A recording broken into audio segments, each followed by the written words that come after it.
ಇನ್ನು ಅದಾನಿಯವರಿಗೆ ಸಿಕ್ಕ ಗುತ್ತಿಗೆ ಯಾವ ಆಧಾರದ ಮೇಲೆ ಸಿಕ್ಕಿದೆ?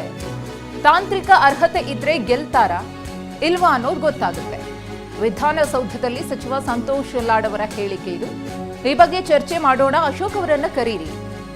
ಚರ್ಚೆಗೆ ಬಿಜೆಪಿ ನಾಯಕರನ್ನ ಆಹ್ವಾನಿಸಿದ್ದಾರೆ ಸಂತೋಷ್ ಲಾಡ್. ಅದ್ರ ವಿರುದ್ಧವಾಗಿ ಅವಾಗೂ ಮಾತಾಡಿ ಇವಾಗೂ ಮಾತಾಡ್ತೀವಿ. ಅದಾನಿ ಅವರಿಗೆ ಸಿಕ್ಕಿರ್ತಕ್ಕಂಥ ಬೆನಿಫಿಟ್ ಈ ದೇಶದಲ್ಲಿ ಮುಂದೆ ಬರ್ತಕ್ಕಂಥ ದಿನಗಳಲ್ಲಿ ಬರ್ದಿಟ್ಟುಗಳೇ ಮೈದಾ ಹಿಟ್ಟು ನಿಮ್ಮನೆಗೆ ಅವರೇ ಕೊಡ್ತಾರೆ, ಚಕ್ಲಿ ಹಿಟ್ಟು ಅವರೇ ಕೊಡ್ತಾರೆ, ಆ ಲೆವೆಲಿಗೆ ಬರುತ್ತೆ ಇದು. ಯಾಕಂದ್ರೆ ಇಲ್ಲಿವರೆಗೆ ಅದೇ ಮಾಡ್ತಾರೆ. ಅಲ್ಲೇ ನಾನು ಇಲ್ಲ ಅಂತ ಹೇಳ್ರಿ, ನಾನು ಇಲ್ಲ ಅಂತ ಹೇಳ್ತಾನೆ ಇಲ್ಲ. ಒಂದು ಆಕ್ಟಿವ್ ಪಾರ್ಟಿಸಿಪೇಟ್ ಮಾಡಿ ನೀವು ನಿಮ್ಮ ಮೆರಿಟ್ನಲ್ಲಿ ಗೆಲ್ಲೋದು. ಒಂದು ಟೆಂಡರ್, ಓಪನ್ ಟೆಂಡರ್ ಯಾರನ್ನ ಪಾರ್ಟಿಸಿಪೇಟ್ ಮಾಡೋದು ನಾನು ಡಿಫೆಂಡ್ ಮಾಡ್ತಾ ಇಲ್ಲ ಅವರಿಗೆ. ಬಟ್ ಅವ್ರಿಗೆ ಸಿಗ್ತಕ್ಕಂಥ ಕಾಂಟ್ರಾಕ್ಟ್ಗಳು ಯಾವ ಬೇಸಿಸ್ ಮೇಲೆ ಸಿಕ್ಕಿದೆ ಅಂತ ಬೇಕಾದ್ರೆ ಒಂದು ಟೈಮ್ ಕುತ್ಕೊಂಡು ಚರ್ಚೆ ಮಾಡೋಣ. ಅಶೋಕರು ಅಲ್ಲಿ ಒಂದು ನಿಮಿಷ ಮುಗಿಸ್ಬಿಡ್ತೀನಿ. ಒಂದು ನಿಮಿಷ. ಗ್ಲೋಬಲ್ ಟೆಂಡರ್ನಲ್ಲಿ ಯಾರನ್ನ ಪಾರ್ಟಿಸಿಪೇಟ್ ಮಾಡೋದು ಆಯ್ತಾ? ಪ್ರಿಫರೆನ್ಷಿಯಲ್ ಕಾಂಟ್ರಾಕ್ಟ್ಸ್ ಅಂತ ಹೇಳ್ತೀವಿ. ಈಗ ಫಾರ್ ಎಕ್ಸಾಂಪಲ್ ಕೋಲ್ ಬ್ಲಾಕ್ಗಳು, ಅದಾನಿ ಅವ್ರದ್ದು ಏನು ಎಕ್ಸ್ಪರ್ಟೀಸ್ ಇತ್ತು ಕೋಲ್ ಬ್ಲಾಕ್ನಲ್ಲಿ ನಾವು ಕೊಡೋಕೆ ಅವರಿಗೆ?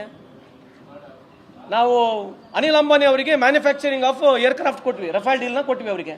ಆ ಪುಣ್ಯಾತ್ಮ ಇವತ್ತು ಸೈಕಲ್ ಮಾಡಿದ್ದಿಲ್ಲ. ಯಾವ ಆಧಾರದ ಮೇಲೆ ಕೊಟ್ಟಿವಿ ಅಂತಕ್ಕಂಥದ್ದು ಇಂಪಾರ್ಟೆನ್ಸ್ ಇದೆ. ಅಂದರೆ ಫಾರ್ ಎಕ್ಸಾಂಪಲ್ ಇಫ್ ಅದಾನಿ ಅವರು ಇಲ್ಲಿ ಟನಲ್ ರೋಡ್ನಲ್ಲಿ ಅವರು ಪಾರ್ಟಿಸಿಪೇಟ್ ಮಾಡಿದರೆ ಆ ಟೆಕ್ನಿಕಲ್ ಕ್ವಾಲಿಫಿಕೇಶನ್ ಆ ಕಂಪ್ನಿಗಿದ್ರೆ ಗೆಲ್ತಾರಲ್ಲ ಅವ್ರಿಗೆ ಬಿಟ್ಟಿರ್ತಕ್ಕಂಥದ್ದು. ಆದರೆ ಇವರಿಗೆ ಯಾವುದು ಟೆಕ್ನಿಕಲ್ ಕ್ವಾಲಿಫಿಕೇಶನ್ ಇಲ್ಲಾರಂಥ ಕಂಪ್ನಿಗಳಿಗೆ ಇಷ್ಟೆಲ್ಲ ಆದ್ಯತೆ ಹೆಂಗೆ ಸಿಕ್ತು ಅನ್ನೋದಕ್ಕೆ ಒಂದು ಸ್ವಲ್ಪ ಬೇಕಾದ್ರೆ ಚರ್ಚೆ ಮಾಡೋಣ. ಅಶೋಕ್ ಅಣ್ಣವ್ರು ಕರೀರಿ, ಚರ್ಚೆ ಮಾಡೋಣ ಬೇಕಾದ್ರೆ.